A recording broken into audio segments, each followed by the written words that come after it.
Good morning. இன்றைக்கி cost சீட்டில் next problem. இதில் வந்து opening stock, closing stock of raw materials as well as finished goods வந்து கொடுத்துருக்காங்க. இந்த மாடலில் ஒரு சம்மை பார்க்கலாம். சம்மை பார்த்துக்கோங்க.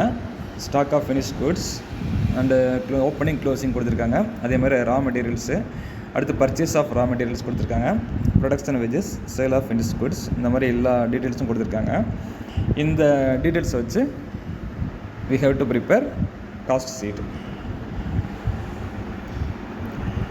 இந்த சம்மை பார்க்குறதுக்கு முன்னாடி நீங்கள் வந்து ஆல்ரெடி நம்ம காஸ்ட் சீட்டுக்கான இது ஃபார்மேட்டை வந்து நம்ம கொடுத்துருக்கோம், போன வீடியோஸ்லாம் கொடுத்துருக்கோம்.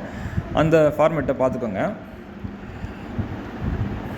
இப்போ opening stock of raw materials சம்மில் கொடுத்தது 16,640 கொடுத்துருக்கோம். அடுத்ததாக வந்து என்ன செய்கிறாங்க, பர்ச்சேஸ் ஆஃப் ரா மெட்டீரியல்ஸ் அந்த சம்மில் வந்து கொடுத்த இதில் டீட்டெயில்ஸில் அதே வருஷத்தில் என்ன செஞ்சுருக்காங்க, அதே மாதத்தில் திரும்பவும் ரா மெட்டீரியல்ஸ் வந்து பர்ச்சேஸ் பண்ணியிருக்காங்க. அதாவது ஆல்ரெடி அவங்களுக்கு வந்து குடோனில் வந்து ஸ்டாக் வந்து இருக்குது. மேற்கொண்டு இந்த பொருட்கள் வந்து அதாவது உற்பத்திக்கு தேவையான ரா மெட்டீரியல்ஸை அகெயின் பர்ச்சேஸ் பண்ணியிருக்காங்க. அதனுடைய வேல்யூ 3,79,600. அதை வந்து நம்ம ஆட் பண்ணிக்கிறோம். ஆட் பண்ணிட்டோம்னா கிடைக்கக்கூடிய அமௌண்ட்டு 3,96,240. இது வந்து அதில் வந்து என்ட்ரி பண்ணிவிட்டு அடுத்ததாக என்ன செய்யணும், closing stock of raw materials சம்மில் கொடுத்துருக்காங்கல்ல, அதில் 34 க்ளோசிங் ஸ்டாக், அந்த கொடுத்துருக்க க்ளோசிங் ஸ்டாக்கை வந்து லெஸ் பண்ணோம்னா 3,78,560. இது வந்து பார்த்துக்கோங்க. ஒன்ஸ் அகெயின் இந்த ஃபார்மேட்டில் வந்து நம்ம கொடுத்த விஷயங்கள் தான் அப்படியே வந்து என்ன செய்கிறோம், நம்ம அதில் வந்து அப்ளை பண்ணுறோம்.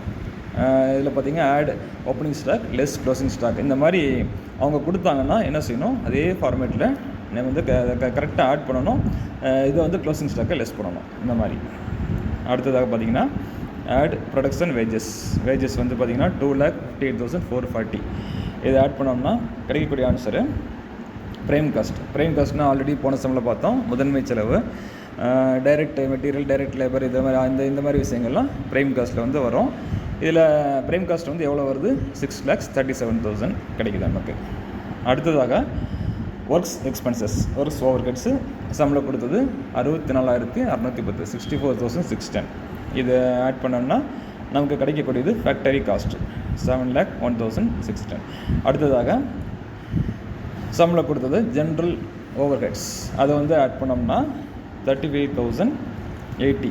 அதை ஆட் பண்ணோம்னா காஸ்ட் ஆஃப் ப்ரொடக்ஷன் வந்து நமக்கு, அதாவது இந்த உற்பத்திக்கு வந்து இவ்வளோ செலவாயிருக்குன்னு சொல்லி சொல்லக்கூடிய விஷயங்கள் வந்து காஸ்ட் ஆஃப் ப்ரொடக்ஷன் 7,36,690 அப்படின்னு தான். இதுதான் அடுத்ததாக நம்ம பார்க்க வேண்டிய ஸ்டெப்பு. அடுத்ததாக பார்த்திங்கன்னா திரும்பவும் ஃபினிஷ்டு குட்ஸ். இப்போ என்ன செய்கிறாங்க, அதாவது raw material work in process, அதே மாதிரி ஃபினிஷ் குட்ஸ் கடைசியாக வந்து வருது.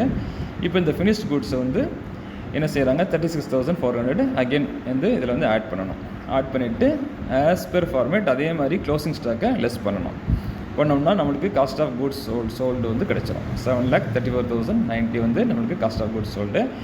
இதில் வந்து பார்த்திங்கன்னா சேல்ஸ் அமௌண்ட் கொடுத்துருக்காங்க 7,16,600 கொடுத்துருக்காங்க.